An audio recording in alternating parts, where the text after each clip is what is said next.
Well, we are continuing on in our series, The Peter Profile, and today we're talking about Peter the Denier. Peter the Denier, and we're going to be focusing in on Mark chapter 14 and verse 67 through 72.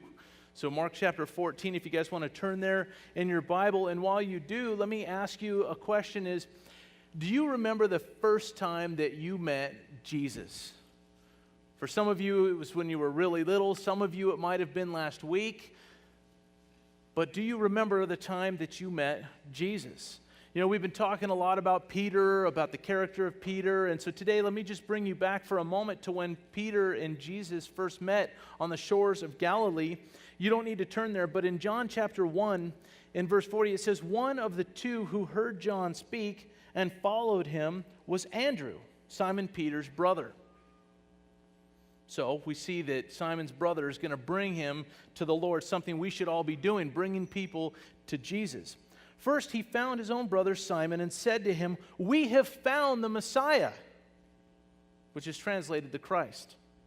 And he brought him to Jesus. Now, when Jesus looked at him, that is when Jesus looked at Simon Peter, he said, "You are Simon the son of Jonah, you shall be called Cephas," which is translated a stone. So this glance that Jesus has towards Peter, he sees Peter. It says that Jesus looked at Peter. That word in the Greek is the Greek word emblepo, which is to look at with the mind. It's the same word that Jesus uses when he tells his disciples to consider the lilies of the field. So when Jesus looked at Peter, it doesn't mean that here comes this guy, Peter, and he looks at him and he sees him the way I'm looking at you guys right now. No, this is something very special. This is to look at with the mind. And when Jesus saw him, he said, "Hey, I see something in you, Simon. You're no longer going to be Simon. You're going to be Peter. I see potential in you. I see the future. I see what I'm going to do in you. You might have been doing this, but I've got this for you. I see potential. I see hope for your life. I see all the great things that you're going to accomplish. Peter, I see something special in you." And so his name is changed to Cephas, or rock or stone. I remember the first time when I met Jesus. I'd been living a life that was to please myself, and when I first met Jesus, I felt so much potential. I felt like, oh, finally, I'm going to give my life to God. I'm going to do so many good things. I felt hope. I felt just an excitement. Maybe you have felt the same thing when you had met Jesus for the first time. Well, fast forward now 3.5 years. First Peter meets Jesus. 3.5 years goes by. 3.5 years of Peter spending all his time with the Lord, walking with him, eating with him, doing ministry with him. And now we know that the Lord's Supper has been initiated. We know that Jesus has already prophesied to Peter and said, "Peter, you're going to mess up. You're going to deny me. You're going to fail." And Peter says, "No way, not me. I'm not going to do it." "Oh yeah, you are, Pete. You're going to mess up. I already know it." And now Jesus is being carried away. Being carried away to the high priest. Peter had just hacked off the ear of the servant of the high priest. "No way, Lord. I'm there for you. I'll cut this guy's ear off." And now, next thing you know, Jesus has healed the ear. He's on his way in, and he's going to be questioned as to who he is, whether or not he truly is the Christ, whether or not he truly is the Messiah. Now, at this point in this 3.5 years, Peter has rarely left the side of Jesus. He's part of that inner circle, Peter, James, and John. He's part of that inner circle that's been there on some very monumental points in the life of Christ, seeing the different things that other people weren't allowed to see. Jesus only brought Peter, James, and John with him. Peter doesn't want to leave the side of Christ, so he follows after as Jesus is being left away. Jesus is going to be questioned. We pick up now in Mark chapter 14 and verse 66. "Now as Peter was below in the courtyard, one of the servant girls of the high priest came." So we see that Jesus is on the inside. Jesus is brought in. He's being questioned. Where's Peter? Peter's on the outside. He's out in the courtyard. Inside, Jesus is being questioned, "Who are you?" And he's telling the truth about who he is. "I am the Christ? I am who you say I am. He's being questioned. And yet on the outside, Peter is going to be questioned. Verse 67, and when she saw Peter warming himself, she looked at him and said, you also were with Jesus of Nazareth. Here's the test. Lord, I'm never going to do it. I promise. I will never do that. I'll go to death. I'll go to jail. I'll do whatever I have to do, but Lord, I won't deny you. Here's the test. Same thing. I shared with you guys how I said, I will never, ever drink and drive. Hey, guys, we've been drinking. Hey, let's go out and get something to eat. That was the test for me. Here's the test for Peter. You were with him, weren't you? You're one of his disciples, right? How's he going to respond? How's he going to do when he's confronted with this test? Lord, I'll never do it. I swear, I'll go to the grave. Well, verse 68, he denied it, saying, I neither know nor understand what you are saying.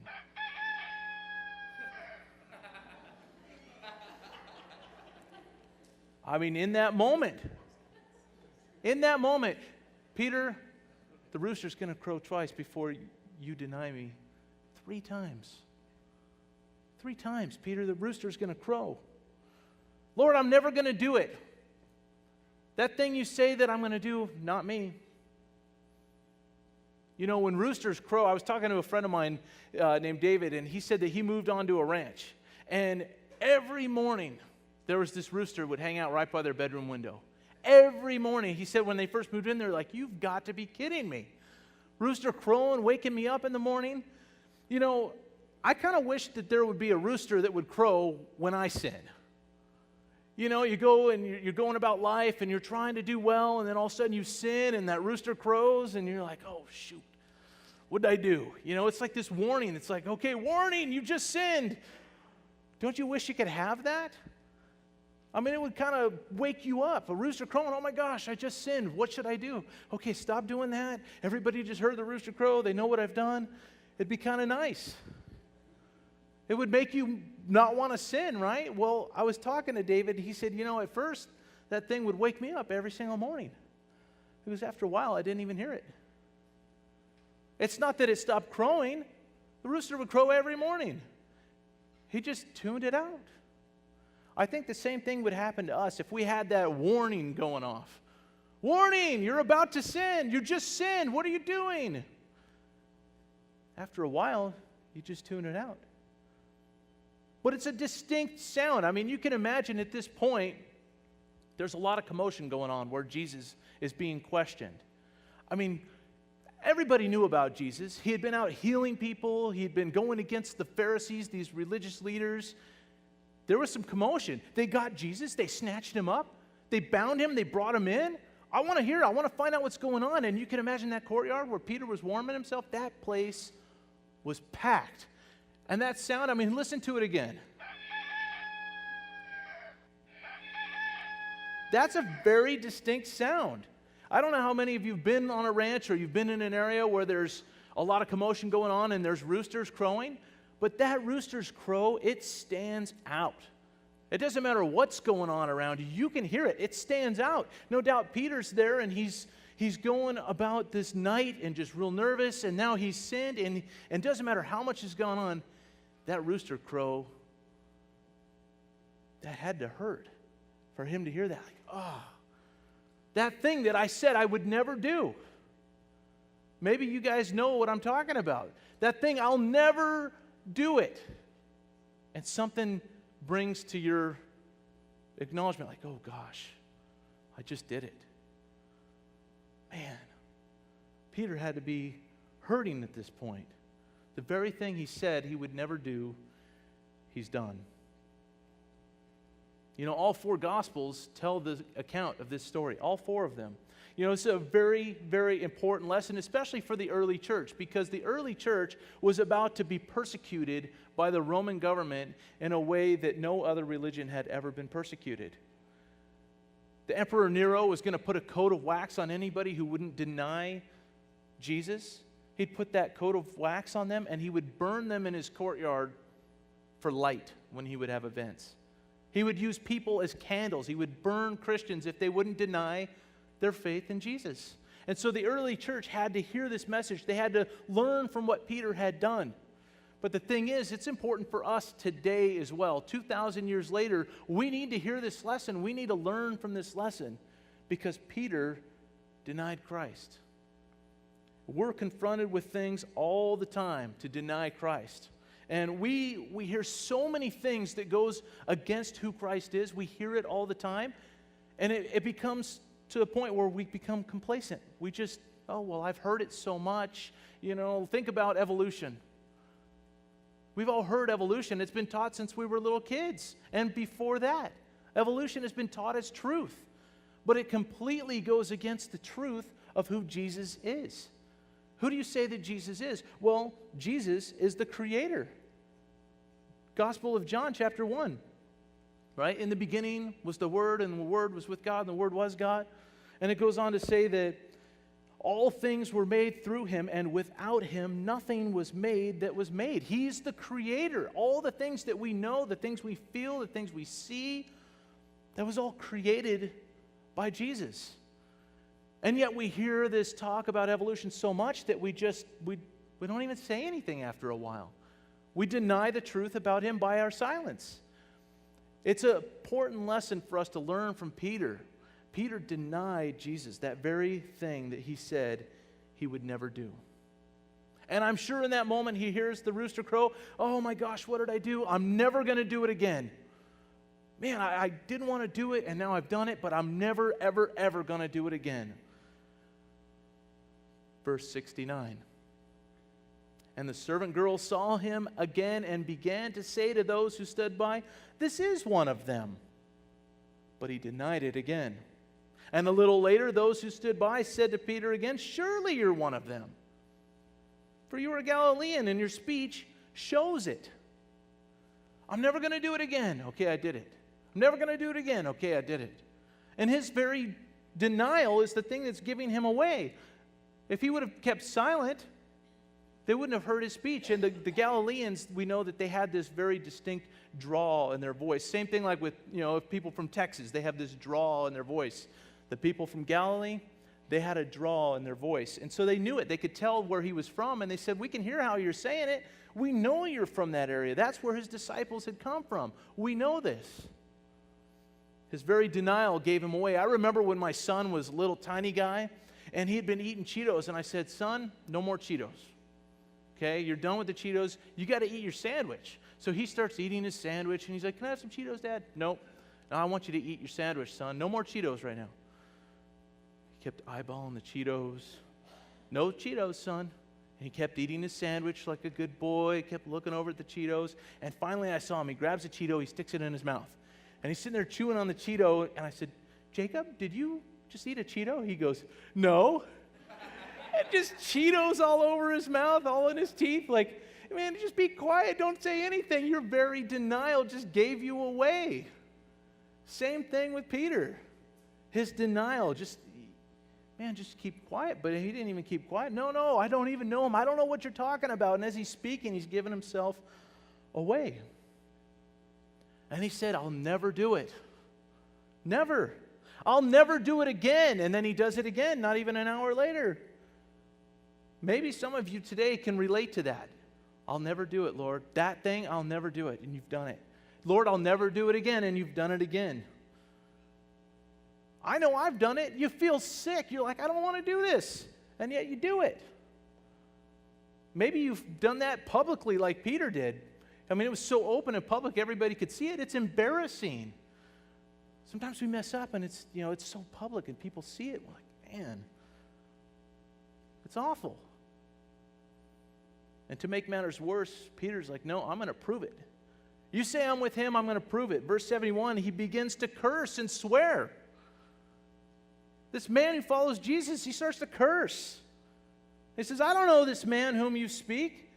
He's like, look, okay, you questioning me, I'm telling you I don't know this man, and if I was to follow this man, I wouldn't curse, I wouldn't swear. Okay, guess what? Let me curse, let me swear at you. Let me put the nail in my own coffin, if you will. Because they knew no true follower of Christ would speak that way. I don't know this man.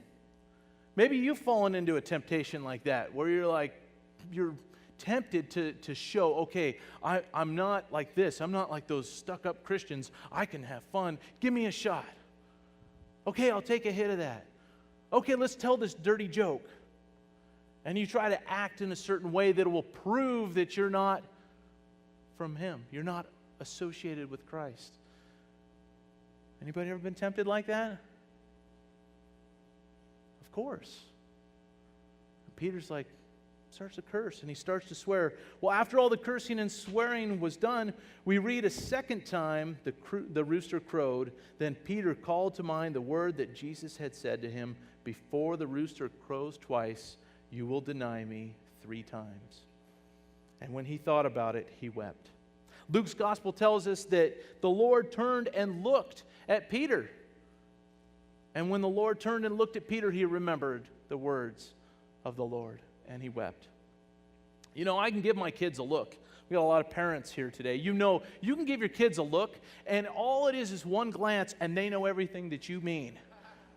I can look at my kids, we're like shopping at Walmart or something, and they're doing something, but you better knock it off. They keep doing it, and I just stop.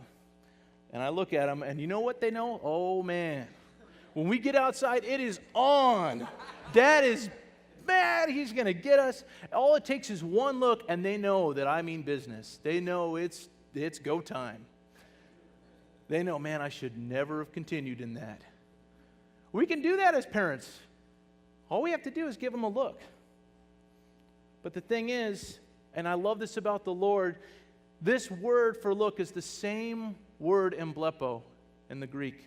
That same word, 3.5 years when Jesus looked at Peter, 3.5 years prior, when Jesus looked at Peter and saw in him all his potential, saw in him all the good things that he would do and all the bad things he would do, and he knew who Peter was, changed his name to Rock. He looked at him the same way in this moment. He didn't look at him like I would look at my son when my son's doing something wrong. He didn't look at him that way. He didn't look at him in anger. He didn't look at him in disgust. He didn't look at him in disappointment. He looked at him the same way he did 3.5 years prior. Peter, I knew you were going to do this. Peter, I knew it. And yet I still see something in you. Peter, I see potential. I see that you're going to do things that are great for my name's sake. Peter, I know that you're going to do something awesome.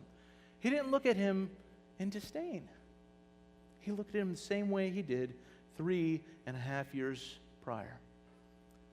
And Peter went away and he wept. I don't cry that often. Men, you know, we don't cry, we're men. But I tell you what, when we're faced with our own sin and we see the gravity of it, we cry. Don't we, men?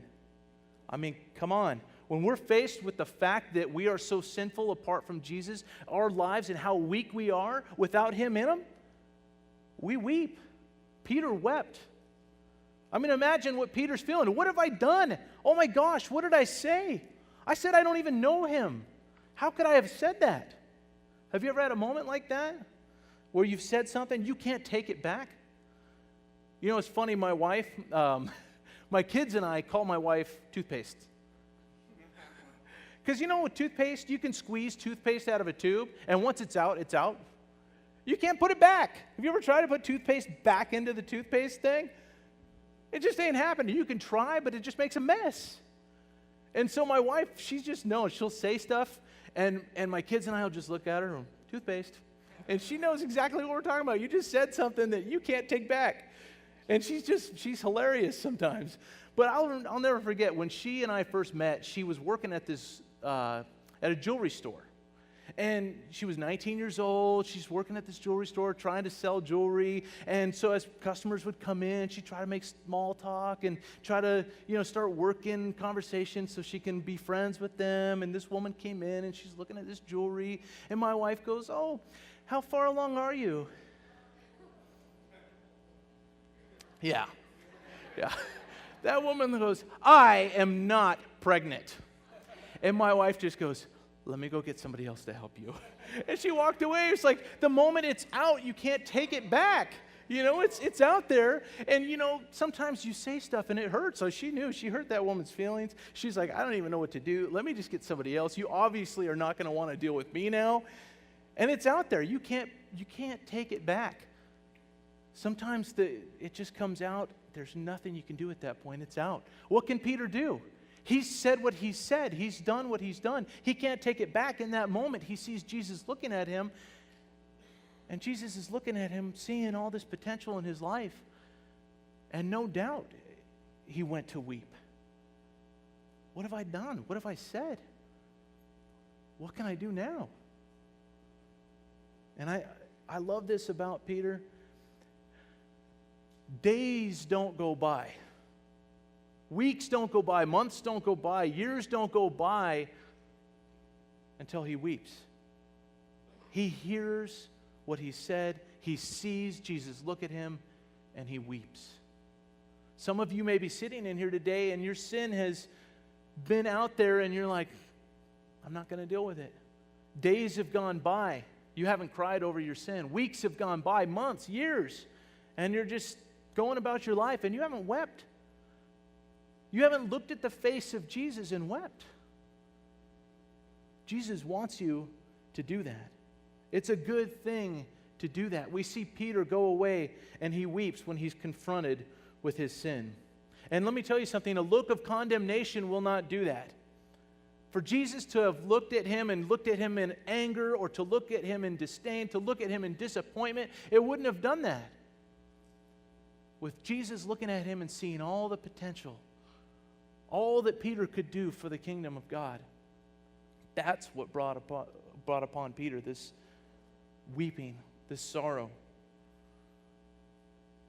Sometimes I would think, like, man, if I was Peter, I'd be like, just get mad at me, God. Just get angry. Go ahead, yell. I deserve it. Yell at me. Get mad. Don't look at me and see potential. Don't look at me and see that all these things that I'm going to be able to do for you. Yell at me. Have you ever felt that way?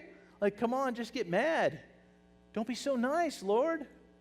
And yet there's Jesus being who he is, this calm, peaceful, gentle person, strength, power, and yet looking at Peter and seeing all that Peter could be.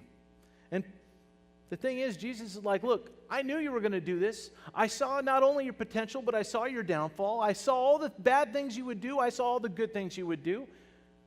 Yeah, I knew you were going to mess up, Pete, but I still love you. I still care about you. I still want you to be used for my kingdom. And guess what, Peter? I'm going to go to the cross for you. And Jesus did just that. He went to the cross for him. Peter, considered to be among the best, right? One of the top guys in the church. One of the best. And the thing is, even the best among us fail. Even the best fail. People that we consider to be the best in Christianity. Oh, this person, he spent so much time with God. This person's preached so many messages. This person's gone around the world and done missions. This person's served in Sunday school for every year for the last 20 years. Oh, this person knows what they're doing. They are the best among us, man. I want to be like that guy. And then what happens? That guy does what? He fails. He messes up. Even the best among us fail. They fail publicly. They fail shamefully. They fail. Peter was among the best, and he failed. But the good thing is, it's not about Peter. It's about Jesus. It's all about what Jesus can do. Jesus goes to the cross. Jesus makes it right. Jesus is the one that fixes things. I love what Jesus does later on. You can turn with me in your Bibles to John chapter 21. And I love this because Peter had failed miserably. He goes away and weeps, and what does Jesus do? He goes to the cross. He dies that death for Peter. He dies that death for you and me. And then there's a meeting again along that shore of Galilee where Peter and Jesus had first met. They meet again there on those shorelines of Galilee, and I love this in John chapter 21 and verse 15. It says this: So when they had eaten breakfast, Jesus said to Simon Peter, Simon, son of Jonah, do you love me more than these? He said to him, yes, Lord, you know that I love you. He said to him, feed my lambs. He said to him again a second time, Simon, son of Jonah, do you love me? He said to him, yes, Lord, you know that I love you. Then tend to my sheep. He said to him the third time, Simon, son of Jonah, do you love me? Peter was grieved because he said to him the third time, do you love me? And he said to him, Lord, you know all things. You know that I love you. And Jesus said to him, feed my sheep. How many times did Jesus ask him this question? 3. How many times did Peter deny Jesus? 3. These men are friends.